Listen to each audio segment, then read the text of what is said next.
miracles même dans une église sont le signe que Dieu s'apprête à parler. Amen.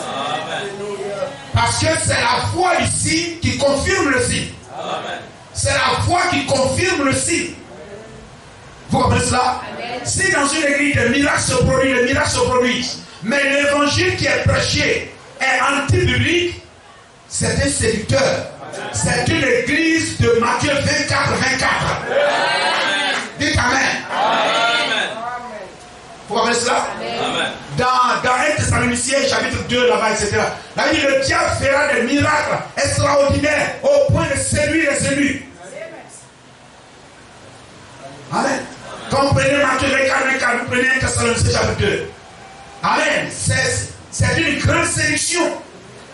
Mais, voyez-vous, le message qui est derrière, le message que prêche ce soi-disant prophète qui fait des miracles, le message que prêche cette personne, si cela est contraire à la Bible, c'est un faux. Il est serviteur du diable, c'est un ange du diable. Amen. Et lorsqu'une femme même se tient là, quel que soit le miracle, elle prêche la parole de Dieu, elle n'est pas dans sa bonne position. Amen. Parce que le fait même d'être une femme, c'est un défaut corporel pour prêcher la parole. Amen. Nous l'avons lu dans la semaine, un homme qui n'a pas de testicules a un défaut corporel et il ne prêchera pas la parole. Or, la femme n'a pas de sémence. Donc, elle est éliminée d'office. Elle a un défaut corporel. Gloire à Jésus-Christ. Amen. Quelquefois, on dit non, il faut regarder ce qu'elle prêche. Mais si vous lisez Lévitique 24, 25, 26, vous allez voir. Je ne sais pas si Dieu vous a pas prêché sur sa vie, mais ça va voir. L'adorateur, le sacrificateur et son sacrifice doit être tous deux sans défaut. Amen. C'est-à-dire le sacrificateur doit être sans défaut. Amen. Et le sacrifice doit être sans défaut. Amen.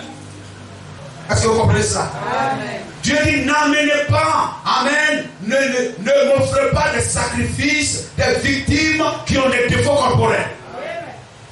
Et le sacrificateur qui a, amen, un lévite qui a un défaut corporel peut manger l'aliment sain, mais il n'offrira pas l'aliment sain. Gloire à Jésus-Christ. Amen. Oh frère, c'est ce message qui nous donne de comprendre la parole. Amen. Les types et les ombres ne trompent jamais. Amen. Gloire à Jésus-Christ. Béni soit le nom du Seigneur. Amen. On peut revenir là et c'est très juste. Gloire au Seigneur. Un prophète, c'est très important. Et je veux que chacun de nous qui sommes ici, vous reteniez ce que c'est qu'un prophète. Amen. Il est la bouche de Dieu. Le prophète vient de Nabi. Nabi qui signifie porte-voix, porte-message, porte-parole de Dieu. Amen. Une église qui ne croit pas au prophète n'est pas une église. Amen. Amen. Et voyez-vous, mais il était sur le point de faire quelque chose et attirer l'homme. Et il a donné à cet homme 2 signes pour accomplir en disant chaque signe a une voix. Ça se confirme. Suivez donc ce qu'ont dit ces voix. Même la création, Jéhovah, même la création. Jéhovah était alors prêt à parler. De même, la venue d'un prophète est un signe. Souvenez-vous cela. Savez-vous cela? La venue d'un prophète dans un âge est un signe. Dans un âge. Eh bien, je ne veux pas parler d'un docteur en théologie. Je ne veux pas parler d'un pasteur loyal. Amen. Amen. Gloire au Seigneur. D'un pasteur loyal, d'un homme de bien. Ils sont bien. Ce sont les serviteurs de Dieu. Mais un prophète est un signe. Amen. La Bible dit ici, c'est un signe de quoi? C'est un signe que sa parole est sur le point de s'accomplir. D'être accomplie par la voix du signe de ce prophète. Amen. Remarquez, la venue d'un prophète est un signe mettant en garde contre un jugement imminent. Amen. Amen. Gloire au Seigneur. Alléluia. Je ne dis pas pour vous effrayer. Mais ça dit toute personne qui est assise dans cette salle. Si après la prédication, vous balayez le fait de prophète, pour dire oh prophète, votre jugement sera plus grand qu'une prostituée qui est morte prostituée. Amen. Je vous le dis. Écrivez ça en rouge quelque part. Au un jour devant Dieu, cela vous sera rappelé. Amen. Amen. Un jugement imminent. Ça veut dire cela. Le jugement est prêt à frapper si un prophète est dans le pays. Rappelez-vous. Gloire à Jésus-Christ. Il doit certainement, premièrement, être confirmé par Dieu. Et la parole pour ce jour-là. Ensuite, il accomplit le signe. Alors, suivez ce signe-là, ce qu'il prédit. Il a dit, si cela s'accomplit, alors écoutez-le. Non, 12:6.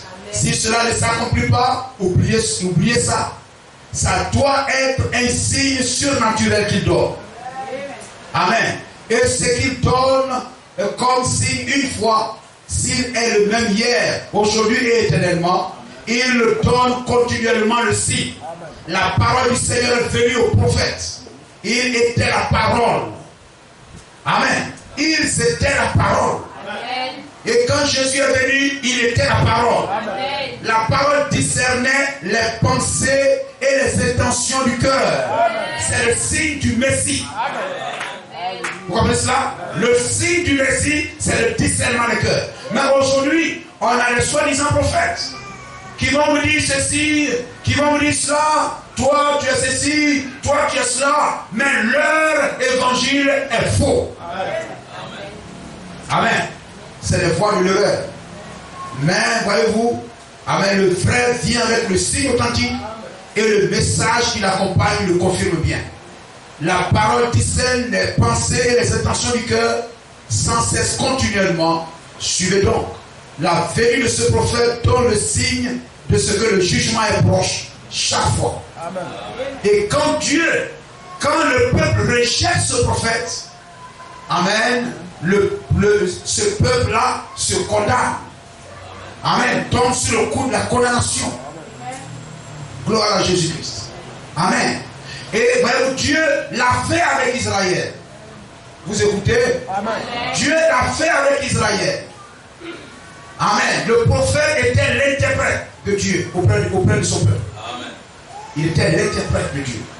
C'est lui qui parlait. Gloire au Seigneur. Alléluia. Nous avons parlé de Joseph, je crois, c'est dimanche passé. Amen. Et pour les nations, ici, voyez-vous, amen, le prophète dit Jésus-Christ ne descendra pas avec ses pieds sur la terre. Il nous parlera par les prophètes jusqu'au dernier jour. Amen. Dieu parle à l'église des nations par un interprète. Genèse chapitre 12, chapitre 42 du mois, verset 23. Genèse 42, 23. Regardez.